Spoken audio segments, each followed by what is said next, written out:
ప్రభువైన యేసుక్రీస్తు యొక్క పరిశుద్ధమైన నామములో house of vision international ministries తరఫున హృదయపూర్వకమైన వందనాలు తెలియజేస్తా ఉన్నాం. జూలై మాసం 9వ తారీఖు 2026 సంవత్సరం. ఈనాటి వాక్య ధ్యానం సామెతల గ్రంథం 3వ అధ్యాయం 10వ వచనం. నీ గానుగులలో నుండి ద్రాక్షారసము పైకి పొరలి పారును. పూర్తి వచనం. అప్పుడు నీ కొట్లలో ధాన్యము సమృద్ధిగా నుండును, నీ గానుగులలో నుండి క్రొత్త ద్రాక్షారసము పైకి పొరలి పారును. ఈ వచనం మనకి జ్ఞాపకం చేసేది దేవుని యొక్క సమృద్ధి.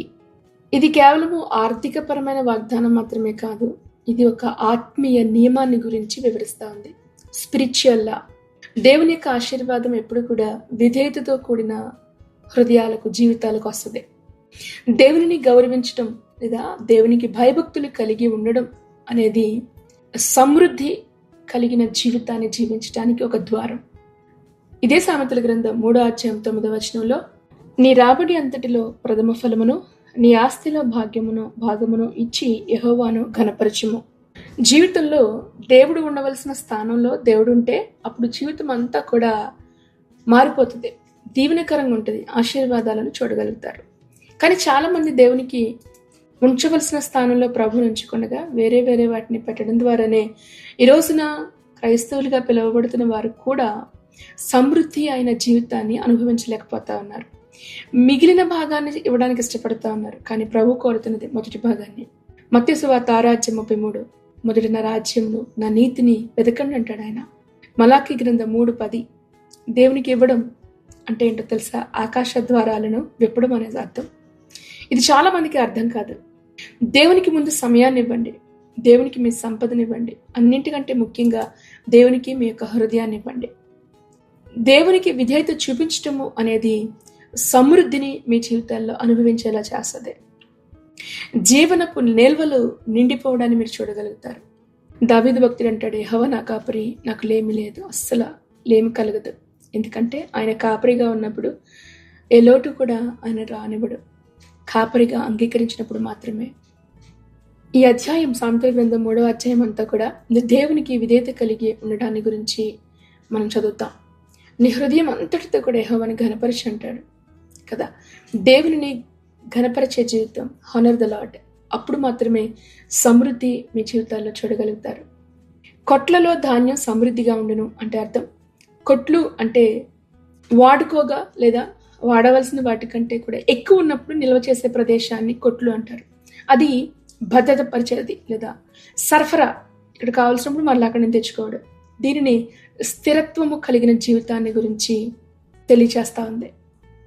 దేవుని యొక్క ఆశీర్వాదం ఎప్పుడు కూడా కొరతతో ఉండదు, ఓవర్ఫ్లో, పొంగి పొరలే ఆశీర్వాదం.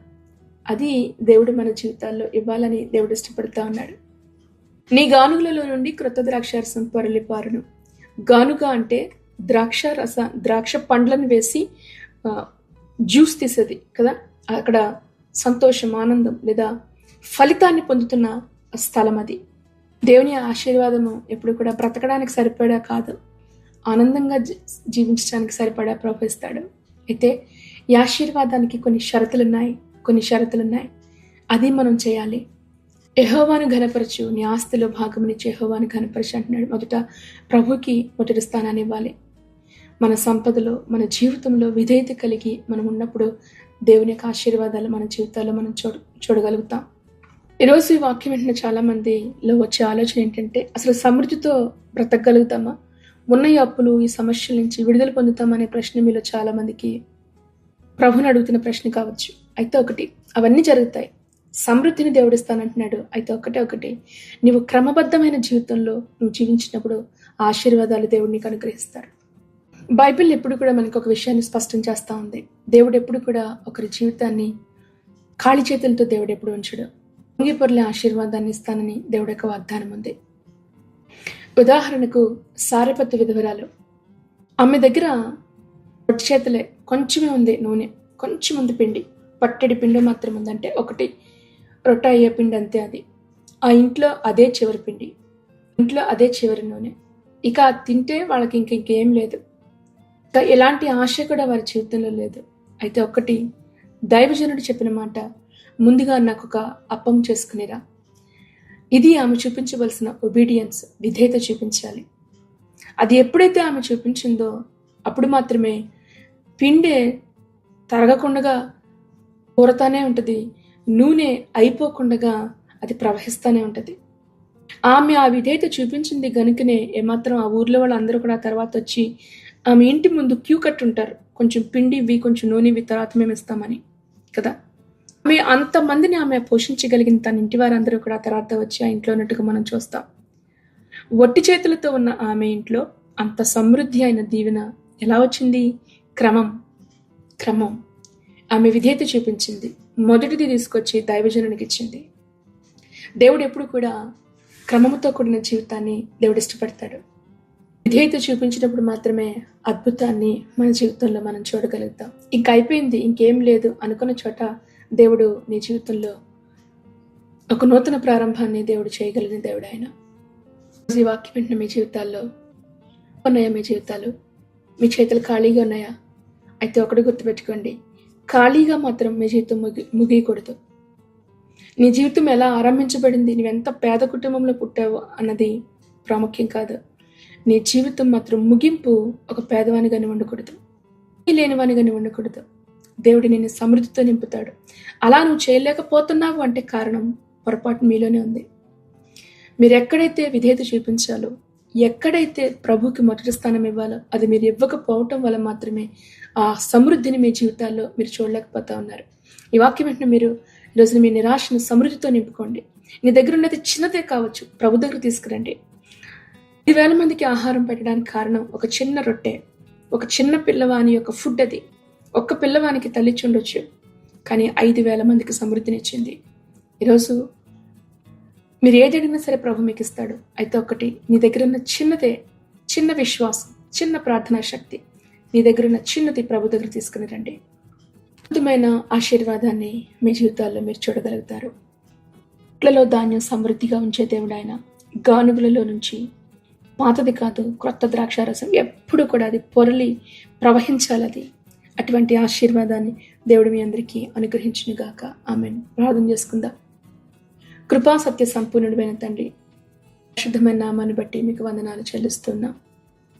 ఈ వాక్యం వింటున్న ప్రతి ఒక్కొక్కరి కుటుంబాలను, సేవను, సంపాదనను, భవిష్యత్తును దేవా ఇదిగో నీ చేతుల్లో పెడతా ఉన్నాం.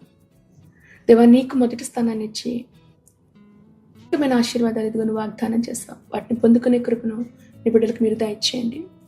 నీకంటే లోకాన్ని ఎక్కువగా ప్రేమిస్తున్నారేమో, మీ చిత్తము కంటే ఎక్కువగా వారి యొక్క ఆలోచనల్లో వారు మునిగిపోతా ఉన్నారేమో, దయచేసి నువ్వు జ్ఞాపకం చేసుకోమని అడుగుచున్నాను. ఘనపరిచే జీవితాలు దేవా నీ బిడ్డలకు మీరు దయచేయండి నాయన. కుటుంబాలతో నేను ఘనపరచగలగాలి, అట్టి కృపను అనుగ్రహించమని నేను వారు ఎదుర్కొంటున్న ప్రతి ఆర్థిక ఇబ్బందుల నుంచి విడుదల చేయి. అప్పుల భారం నుంచి, ఉద్యోగ సమస్యలు, వ్యాపారాలు నష్టాలు చూస్తూ ఉన్నారేమో, అనారోగ్యంతో అయా ఉన్న చేతి డబ్బులు ఖర్చు అయిపోతూ ఉన్నాయేమో దేవా, జ్ఞాపకం చేసుకోదేవా. నిశ్చయంగా బలపరచండి. భవిష్యత్తుని గురించిన ఆలోచనలు, శిక్షణ లేని పరిస్థితుల్లో నీ బిడ్డలు ఉంటుండగా దేవా మీరు నూతన ద్వారాలు తెరవండి. వారి కొరకు వాగ్దానం చేస్తావు. ఈ రోజున నిల్వ ఉండే కొట్లను ప్రభా నీ బిడ్డలకు సమృద్ధిగా మీరు నింపమని అడుగుతున్నాను.